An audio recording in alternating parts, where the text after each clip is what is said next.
जय श्री राम। आज मैं ना आपको कुंडली के अंदर राहु व्यक्ति के लिए परेशानियां कब क्रिएट करता है उसके ऊपर बात करेंगे।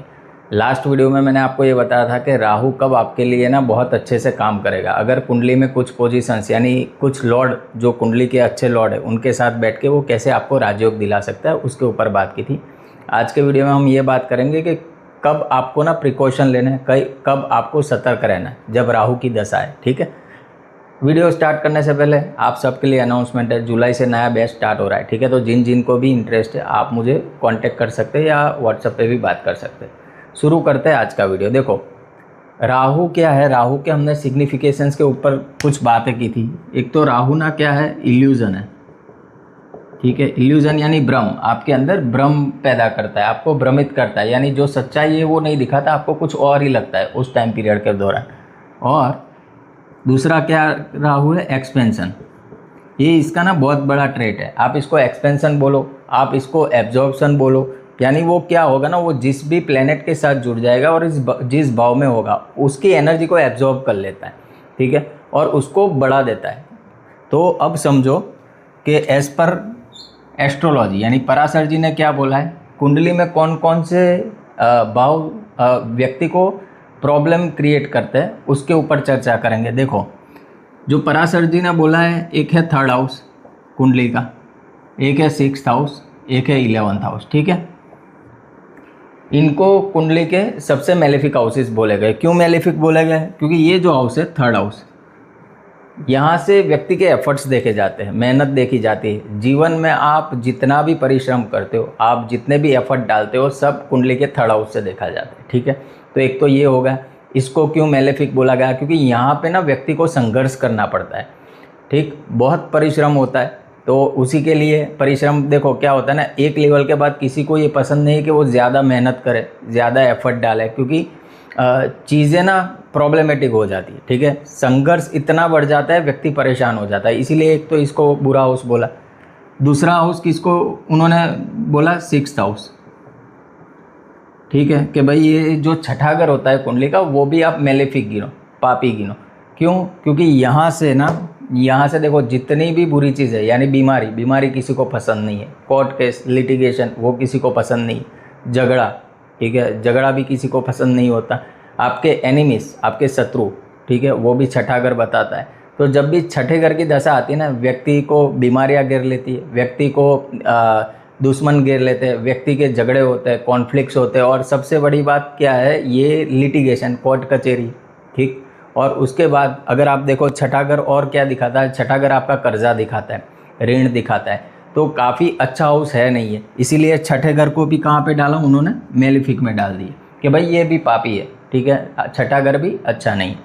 अब आते 11th हाउस के ऊपर। इसको क्यों पापी बोला गया? देखो, जब आप मटेरियलिस्टिक सेंस से बात करेंगे ना, आपको ये घर बड़ा प्यारा लगेगा कि भाई आपकी इच्छा पूर्ति का घर है। बट मुझे एक चीज़ बताओ, जब इच्छा पूर्ण होती है, व्यक्ति की क्या इच्छा संतोष हो जाती है, यानी उसको तृप्ति हो जाती है? नहीं होगी, दूसरी इच्छा जागृत हो जाएगी। और इतना अवश्य याद रखना कि जब 11th लॉर्ड जिस किसी भी हाउस में होगा ना, उस हाउस की चीज़ों से ना आपकी एक्सपेक्टेशन बन जाएगी, और जब वो फुलफिल नहीं होती ना, तो वही हाउस आपकी पीड़ा का कारण बनता है। ठीक है, तो कौन कौन से 3 हाउस है? 3rd हाउस, ये आपका काम है, काम वासना यहाँ से देखी जाती है। ठीक है, व्यक्ति की जो हॉबी है, व्यक्ति जिसके पीछे ऑब्सेस्ड है, वो चीज़। दूसरा छठा घर, यहाँ से क्रोध देखा जाता है। और ये क्या है? इच्छा पूर्ति, यानी आपका जो लोभ है वो 11वें घर से देखा जाएगा। ठीक है, तो 3, 6, 11। अब आई होप आपको पता चल गया होगा कि क्यों इन हाउसेस को बुरा बोला गया। ठीक है, no doubt modern day context में इसके और भी अच्छे भी यूसेज है, बट उसके ऊपर कभी और वीडियो में चर्चा करेंगे। आज के वीडियो में हम यहाँ तक ही सीमित रहेंगे कि राहु की दशा आपके लिए कब परेशानियाँ, चुनौतियाँ खड़ी कर सकती है। तो पहले तो ये 3 हाउस जो पराशर जी ने बोले। दूसरे और 2 हाउसेस हैं। ठीक है, वो कौन से हाउस है? एक तो ये हाउस 7th हाउस। ठीक है,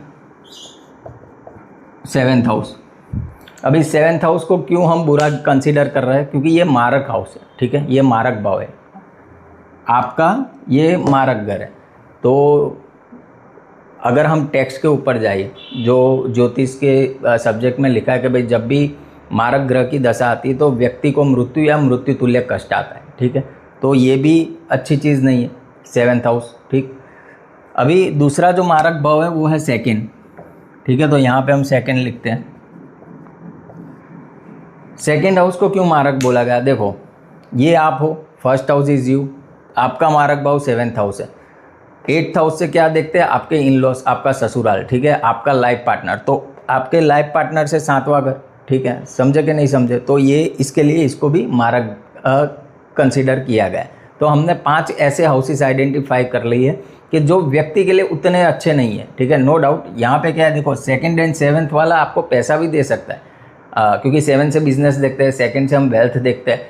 बट आप ये ना देख लेना, जब भी इनकी दशा चलेगी ना कहीं कोई एक पेन ऐसा आएगा कि आपको मृत्यु तुल्य लगेगा, इसलिए इसको भी बुरे हाउस में कंसीडर किया गया है, मारक भाव में कंसीडर किया गया है, ठीक है।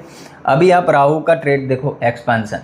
तो जैसे लास्ट वीडियो में मैंने आपको बताया था कि अगर कुंडली के अच्छे घरों के स्वामी के साथ राहु जुड़ेगा तो वो उसका ना प्रभुत्व बढ़ा देगा, यानी उससे जो मिलने वाले गेन्स है उसको बढ़ा देगा, यानी आपके लाभों में वो वृद्धि करेगा। अभी कॉमन सेंस लगाओ कि कुंडली के जो बुरे हाउसेस है जो हमने यहाँ पे लिखे अभी, ठीक है, कुंडली का 3rd, 6th, 11th, 7th and 2nd। अभी जब वो 3rd हाउस से जुड़ेगा क्या करेगा? 3rd हाउस किसका है? एफर्ट्स का है, एफर्ट्स डबल कर देगा आपके, ठीक है। 6ठा घर क्या है? 6ठा घर संघर्ष है, जीवन का। संघर्ष में क्या करेगा? बढ़ोतरी कर देगा, यानी आप जो कर रहे हो संघर्ष उससे वो 100 गुना ज़्यादा कर देगा। 11th हाउस क्या है? आपका लोभ है, आपको इतना लोभी बना देगा आप बेचैन हो जाओगे।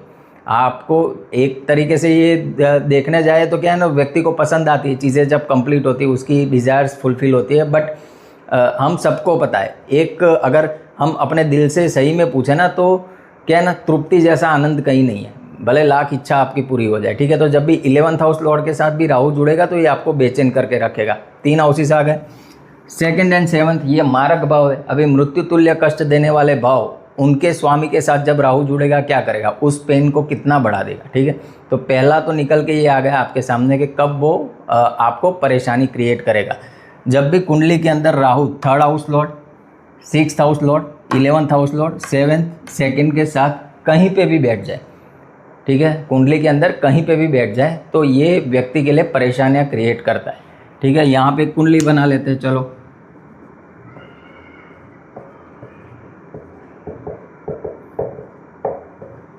अभी इसको एग्जाम्पल से समझे, मैंने कर्क लग्न की कुंडली बनाई है। कर्क लग्न में 2nd हाउस किसका है? सूर्य का है, ठीक है। अगर किसी के कर्क लग्न में सूर्य और राहु साथ में, वैसे भी वो एनिमी, ठीक है, वैसे भी राहु क्या है, सूर्य को ग्रहण लगाता है।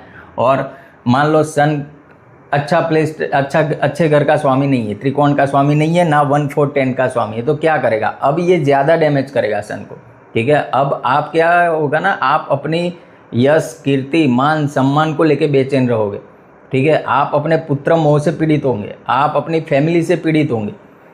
आपके पिता के लिए भी ये कॉम्बिनेशन अच्छा नहीं है अगर सूर्य राहु साथ में, तो उनकी हेल्थ को भी डैमेज करता है, ठीक है। तो मान लो सन एंड राहु यहाँ बैठ गए, कहीं पे भी बैठ जाए अब तो कुंडली में, 2nd हाउस के साथ राहु। दूसरा आपका 3rd हाउस, तो यहाँ पे कौन है? देखो इसका मालिक मरकरी है, ठीक। तो मरकरी राहु कुंडली में कहीं पे भी एक साथ बैठ जाए, उसी हिसाब से आपको देखना है। यहाँ पे छठे घर का स्वामी कौन है? जुपिटर। तो जुपिटर राहु भी कर्क लग्न वालों के लिए अगर कॉम्बिनेशन में तो वो अच्छी बात नहीं है। 11th हाउस का लॉर्ड कौन है? वीनस। तो वीनस एंड राहु कर्क लग्न वालों के लिए, वैसे भी वीनस बाद केस होता है, ठीक है, और उसके साथ वापिस से राहु जुड़ गया। समझ रहे हो ना कॉन्सेप्ट के भाई कितना ये डैमेजिंग कॉम्बिनेशन बन रहा है। 7th हाउस लॉर्ड कौन है? शनि। शनि राहु वैसे भी जीवन में संघर्ष दिखाते हैं कि भाई काम को लेके व्यक्ति को संघर्ष रहेगा, अभी उस संघर्ष में वो बढ़ोतरी कर देगा अभी, क्योंकि वो भी पार्ट प्ले करेगा ना कि भाई किस घर का स्वामी है। शनि राहु तो है, वो तो वैसे भी इंडिकेशन दे रहा है कि भाई व्यक्ति को काम में संघर्ष होगा, बट इसको ना ये ज़्यादा बढ़ा देगा जब वो being a Saturn 7th house Lord, ठीक है।